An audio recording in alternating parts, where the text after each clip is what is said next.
സായാഹ്നങ്ങൾ ചിലവഴിക്കാൻ ഒരിടമെന്ന ഒറ്റപ്പാലത്തിന്റെ സ്വപ്നം യാഥാർത്ഥ്യത്തിലേക്ക് അടുക്കുന്നു.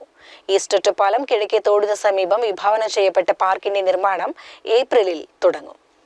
നഗരസഭയുടെ 70 സെന്റ് സ്ഥലത്ത് നിർമ്മിക്കുന്ന പാർക്കിന്റെ സ്ഥലമൊരുക്കുന്ന പ്രവർത്തനങ്ങൾ അവസാന ഘട്ടത്തിലെത്തി. സ്ഥലം മണ്ണിട്ടുയർത്തുന്ന പ്രവർത്തനങ്ങളാണ് നടക്കുന്നത്.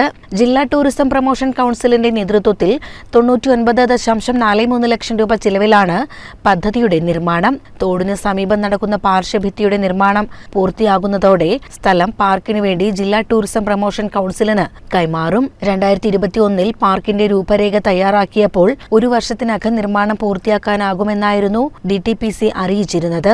പിന്നീട് കാലാവധി നീട്ടുകയായിരുന്നു. ഒറ്റപ്പാലം മുൻ സബ് കളക്ടർ അർജുൻ പാണ്ഡ്യനും മുൻ നഗരസഭാ ചെയർമാൻ NM നാരായണൻ നമ്പൂതിരിയും മുൻകൈയെടുത്താണ് പാർക്ക് എന്ന ആശയം പൊന്തി വരുന്നത്. ഭരണാനുമതി ലഭിച്ചതിന് പിന്നാലെ നഗരസഭ 35 ലക്ഷത്തോളം രൂപ ചിലവഴിച്ച് ഭൂമി നിരപ്പാക്കുന്ന ജോലി തുടങ്ങുകയും കിഴക്കുഭാഗത്തെ പാർശ്വഭിത്തി നിർമ്മാണം പൂർത്തിയാക്കുകയും ചെയ്തിരുന്നു. പടിഞ്ഞാറു ഭാഗത്താണ് ഇപ്പോൾ പാർശ്വഭിത്തി നിർമ്മാണം നടന്നുവരുന്നത്. ഇത് പൂർത്തിയാകുന്ന മുറയ്ക്ക് പാർക്കിന്റെ നിർമ്മാണം തുടങ്ങും. നിലവിൽ ഒറ്റപ്പാലത്ത് സായാഹ്നങ്ങൾ ചിലവഴിക്കാൻ ഒരിടമില്ല.